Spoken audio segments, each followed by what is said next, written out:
নমস্কার, আপনারা দেখছেন গ্লোব টিভি। সবার পাশে সবার সাথে গ্লোব নিউজ নিয়ে এখন আমি ত্রিপর্ণা রয়েছি আপনাদের সঙ্গে। এক নজরে দেখে নেব আজকের বিশেষ বিশেষ খবর। মগরাহাট স্বাস্থ্য কেন্দ্রে চলছে গবাদি পশুপালন। বাল্যবিবাহ বন্ধ করল পুলিশ। 4 হাত নিয়ে পূজিত হচ্ছেন হাওড়ার জগন্নাথ। মহরম ও উল্টোরথকে সামনে রেখে প্রশাসনিক বৈঠক। দলীয় কার্যালয় দখল করার অভিযোগে শোরগোল চন্দ্রকোনায়। মালদায় স্বাস্থ্য কেন্দ্রের আনুষ্ঠানিক উদ্বোধন করা হলো। সঞ্চালনায় কাজল টুইঙ্কল। পডকাস্ট শুরু করতে চলেছেন পূজা ভাট। মোহনবাগানে ফিরলেন কিয়ান। বৃষ্টিপাতের পূর্বাভাস।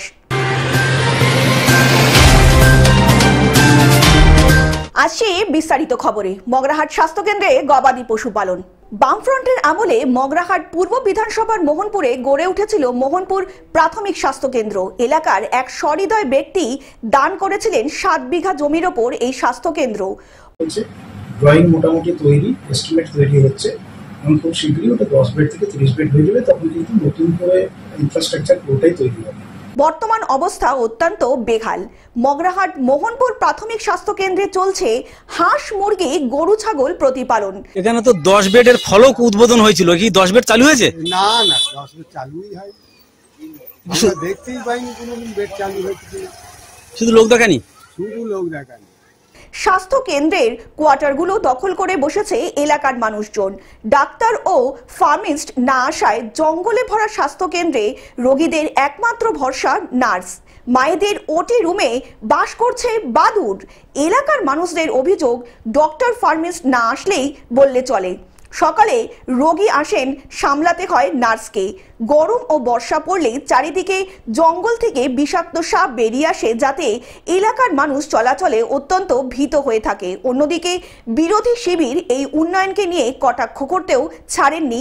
বিজেপি সাংগঠনিক জেলা সহ সভাপতি সুফল ঘাটু বলেন, এই উন্নয়নের পিছনে রয়েছে তৃণমূলের আশীর্বাদ। কত হাফ কিলোমিটারও নয় পঞ্চায়েত, তাহলে তার চোখের সামনে এগুলো হচ্ছে। একটা প্রাথমিক স্বাস্থ্যকেন্দ্র এইভাবে ধ্বংস হচ্ছে, মানুষ পরিষেবা পাচ্ছে না।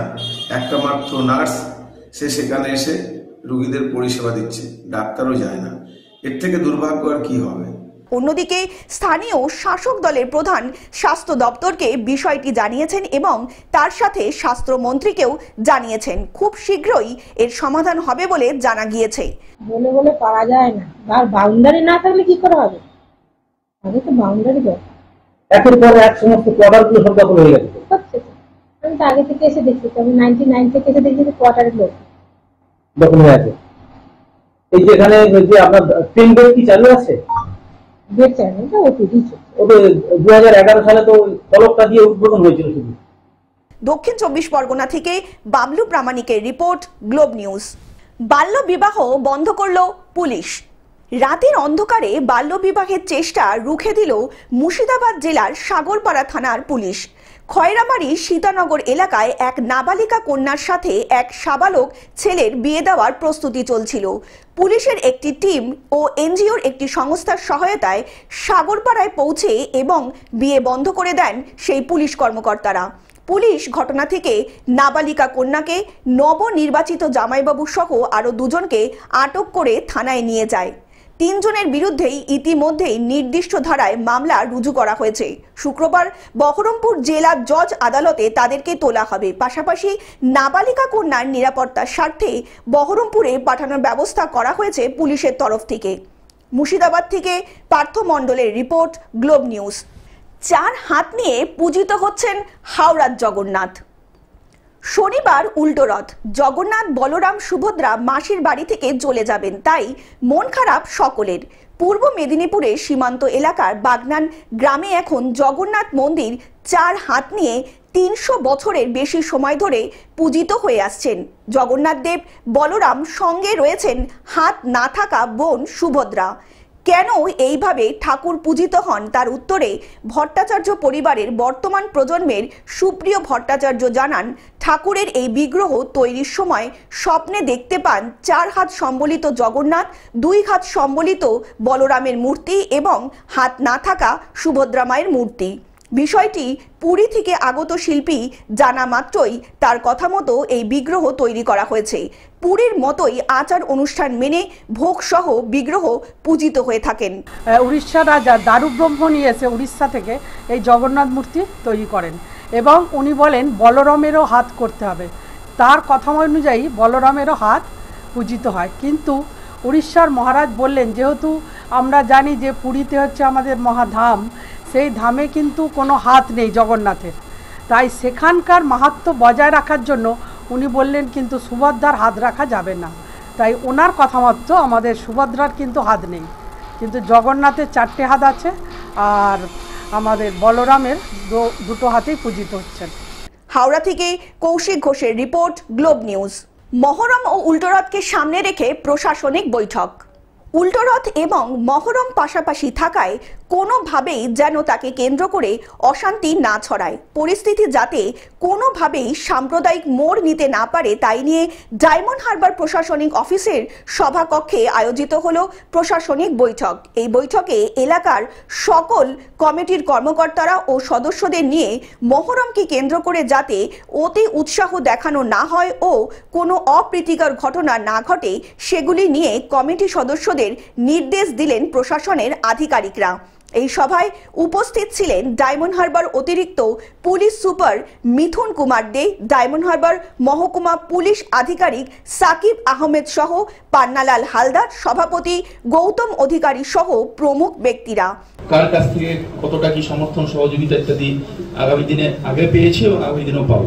এই বৈঠক থেকে বিধায়ক এবং অতিরিক্ত পুলিশ সুপারকে বলতে শোনা যায়, মুখ্যমন্ত্রীর নির্দেশে এবার থেকে যে সমস্ত মহরম কমিটিগুলি আছে এই কমিটিগুলোর নাম প্রশাসনের খাতায় নথিভুক্ত করতে হবে, সাম্প্রদায়িক সম্প্রীতি বজায় রাখতে হবে। পাশাপাশি বৈঠকের শেষে মহরম মাঠ পরিদর্শন করেন জেলা প্রশাসনের কর্মকর্তারা ও স্থানীয় জনপ্রতিনিধিরা। আইন শৃঙ্খলা বজায় রেখে যেরকম ভাবে আমরা প্রত্যেক বছর মহরম পালন করি, সেরকম ভাবে আপনারা সকলে উদ্যোগ নিয়ে আমাদের প্রত্যেকটা গ্রামের যারা আর কি অর্গানাইজার আছে এবং মহরম কমিটি আছে সকলের কাছে অনুরোধ করব, প্রত্যেক বছর আপনারা যেরকম পুলিশ প্রশাসনকে সহযোগিতা করেন এবারও আশা করছি সেরকম ভাবেই সহযোগিতা করবেন। ডায়মন্ড হারবার থেকে বাইজিৎ মণ্ডলের রিপোর্ট, গ্লোব নিউজ। দলীয় কার্যালয় দখল করার অভিযোগে শোরগোল চন্দ্রকোনায়। পশ্চিম মেদিনীপুর জেলার চন্দ্রকোনার ভগবানপুর 2 নম্বর গ্রাম পঞ্চায়েতের এলাকায় কল্লা বুথ তৃণমূল কংগ্রেসের কার্যালয় 23 সালে পঞ্চায়েত নির্বাচনের টিকিট বন্টন ও গ্রাম পঞ্চায়েতের বোর্ড গঠনকে কেন্দ্র করে গোষ্ঠীদ্বন্দ্ব একাধিকবার অশান্তির জেরে তালা বন্ধ হয়ে পড়ে দলীয় কার্যালয়টি। যে কল্লার যে বিতর্কিত পার্টি অফিস, সেই পার্টি অফিসটি বামফ্রন্ট দাবি করেছে যে সেটি তাদের পার্টি অফিস। যদি ঘটনাটা সত্যি হয়ে থাকে, তারা যদি সত্যিই আগে প্রশাসনের কাছে তাদের ওইটি পার্টি অফিস বলে দাবি জানিয়ে থাকে, তাহলে আমার মনে হয় এই পার্টি অফিসটি তাদেরকে ফিরিয়ে দেওয়া উচিত। দ্রুত দলীয় কার্যালয় খোলার দাবি তোলেন স্থানীয় তৃণমূল কর্মীরা। আমরা 1 কাঠা নিয়ে তখন আমরা দখল করেছিলাম, দখল নেওয়ার পর আমরা পার্টি অফিসে দমকম করে আমরা কার্যকারী চালাচ্ছিলাম। 23 সালে আমাদের একটা দুষ্কর্মের মধ্যে হওয়ার পরে আমরা পার্টি অফিসটা এখন বন্ধ আছে, প্রশাসনতে বন্ধ, আমরা বন্ধ করি, প্রশাসন থেকে বন্ধ করতে ওই আমাদের হাত পা তুলে কাটাকাটি করার জন্য প্রশাসন বলে এখন আপাতত পার্টি অফিস বন্ধ হয়। গোষ্ঠী দ্বন্দ্বের কথা প্রকাশ্যে আসতেই নয়া মোড়নায় কল্লা বুথ তৃণমূল কংগ্রেসের কার্যালয়। অন্যদিকে ইতিমধ্যেই সিপিআইএম চন্দ্রকোনা এরিয়া কমিটির পক্ষ থেকে চন্দ্রকোনা 2 নম্বর ব্লকের বিডিওর কাছে একটি লিখিত অভিযোগ জানানো হয়েছে, যেখানে দাবি করা হচ্ছে কল্লা জাতীয় কার্যালয়টি বামেদের এবং জোর করে সেটি তৃণমূল দখল করে রেখেছে। এটা তৃণমূলী সংস্কৃতি, তৃণমূল বিভিন্ন জায়গায় রং বদল করে আর রং বদল করে সেটা নিজেদের কৃতিত্ব বলে দাবি করে, নিজেদের অফিস বলে দাবি করে। আমরা প্রশাসনের কাছে ইতিমধ্যে আবেদন করেছিলাম, আবার গতকাল আমরা প্রশাসনকে লিখিতভাবে জানিয়েছি যে যাতে ওই কার্যালয় সিপিআইএমই ব্যবহার করতে পারে এবং সিপিআইএম এর কার্যালয় পুনরুদ্ধার করতে পারে। যদিও বামেদের এই দাবি মানতে নারাজ চন্দ্রকোনা তৃণমূল বিধায়ক অরূপ ধারার। এই ঘটনায় শাসক দলকে কটাক্ষ করতে চারেননি বিজেপি। ব্লকের ভিডিও উৎপল পাইক বামেদের থেকে লিখিত অভিযোগ পাওয়ার কথা স্বীকার করে জানিয়েছেন, ওনাদের থেকে একটি লিখিত অভিযোগ পেয়েছি, সেটি তদন্ত করে দেখা হবে। হ্যাঁ, কালকেই ওনারা দরখাস্তটা দিয়েছেন ডিসিপি, আমি আজকেই দেখলাম দরখাস্তটা পেয়েছি। ওনাদের বক্তব্য, ওনারা ওই জমিটা ওনাদের আয়তি জমি, ওনাদের নামে রেকর্ডও আছে, ওনারা যা দাবি করেছেন। আজকে আমি দরখাস্তটা দেখেছি, আমি তদন্ত করে দেখছি ব্যাপারটা কি হয়েছে, ওনাদের কার্যালয়ে কেন ওনারা ব্যবহার করতে পারছেন না বা অন্য রাজনৈতিক দল কিভাবে ব্যবহার করছে সেটা আমি ওনাদের দরখাস্তের পরিপ্রেক্ষিতে আমি অবশ্যই তদন্ত করে দেখব। পশ্চিম মেদিনীপুর থেকে কল্যাণ মণ্ডলের রিপোর্ট, গ্লোব নিউজ। মালদায় স্বাস্থ্য কেন্দ্রের আনুষ্ঠানিক উদ্বোধন করা হলো। মালদায় দুয়ারে স্বাস্থ্য এলাকাবাসীদের দাবি মেনে স্বাস্থ্য কেন্দ্রের উদ্বোধন করা হলো উল্টো রথের দিন। ইংলিশ বাজার বেকি এলাকায় স্বাস্থ্য কেন্দ্রের আনুষ্ঠানিক উদ্বোধন করা হলো। উদ্বোধন করলেন মালদা জেলা পরিষদের সভাপতি লিপিকা বর্মন ঘোষ ছাড়াও উপস্থিত ছিলেন মালদা পরিষদের স্বাস্থ্য কর্মাধ্যক্ষ কবিতা মণ্ডল, ব্লক স্বাস্থ্য আধিকারিক পার্থ সরকার সহ অন্যান্যরা।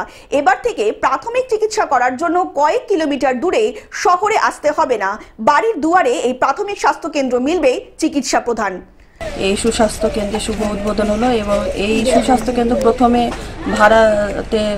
ভাড়া বাড়িতে ব্যবহার হতো, কিন্তু সেখানে এবার আমাদের নিজস্ব সরকারি একটি বিল্ডিং তৈরি হলো এবং এখানে প্রাথমিক চিকিৎসা, যেমন আমাদের প্রেশার থেকে সুগার থেকে সব রকমের ওষুধ দেওয়া হবে এবং প্রসূতি মায়েরা যারা থাকবেন এবং বাচ্চারা তাদের যে প্রাথমিক ওষুধপত্র, টিকাকরণ বলুন, সবকিছুই এখানে সুস্বাস্থ্য কেন্দ্র থেকে পরিষেবা পেয়ে থাকবেন। মালদা থেকে অভিষেক দাসের রিপোর্ট, গ্লোব নিউজ।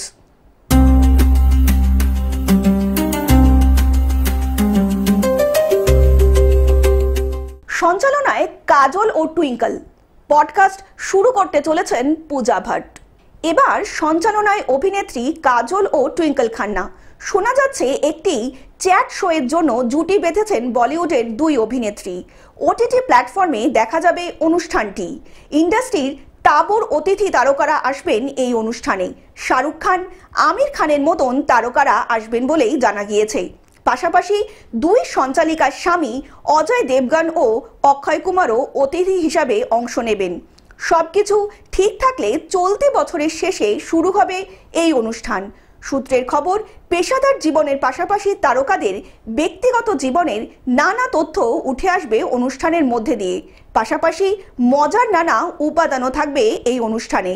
মোট 8টি পর্বের এই অনুষ্ঠানের জন্য ইতিমধ্যেই প্রস্তুতি পর্ব শুরু হয়ে গিয়েছে। অন্যদিকে পডকাস্ট শুরু করতে চলেছেন পূজা ভাট। আগামী সেপ্টেম্বর থেকেই শুরু হতে চলেছে তার শো, যার নাম দ্য পূজা টক শো। এই টক শোয়ে অভিনেত্রী নিজের জীবনের কথাও উঠে আসবে বলে এমনটাই জানা গিয়েছে। Bureau report, globe News.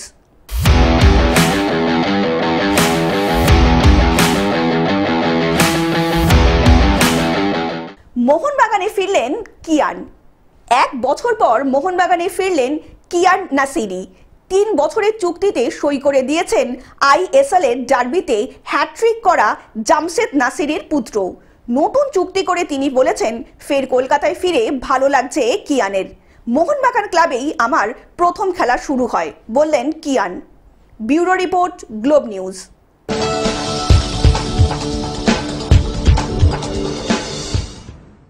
বৃষ্টিপাতের পূর্বাভাস। ঘূর্ণাবর্ত এবং জোড়া অক্ষরেখার প্রভাবে কলকাতা সহ দক্ষিণবঙ্গের জেলাগুলিতে ভারী বৃষ্টির পূর্বাভাস দিল আলিপুর আবহাওয়া দপ্তর। একাধিক জেলায় হতে পারে অতি ভারী বর্ষণ। হাওয়া অফিস জানিয়েছে, রাজ্যে এই মুহূর্তে বর্ষা অত্যন্ত সক্রিয়। তার জেরে সারা সপ্তাহ ধরেই বিক্ষিপ্তভাবে বিভিন্ন জেলায় হালকা থেকে মাঝারি বৃষ্টি হতে পারে। কোথাও কোথাও দুর্যোগের দাপটও থাকবে বেশি, তবে সমুদ্রে আপাতত কোনো সতর্কতা নেই। Bureau report, globe news. Television ছাড়াও গ্লোব টিভি এখন সমস্ত সমাজ মাধ্যমে উপলব্ধ। বিস্তারিত জানতে ফোন করুন আমাদের টোল ফ্রি নাম্বার 180089197444 অথবা লগ ইন করুন আমাদের ওয়েবসাইট www.globetv.in এ। গ্লোব নিউজ এখন এ পর্যন্তই। দেখতে থাকুন গ্লোব টিভি, সবার পাশে সবার সাথে। নমস্কার।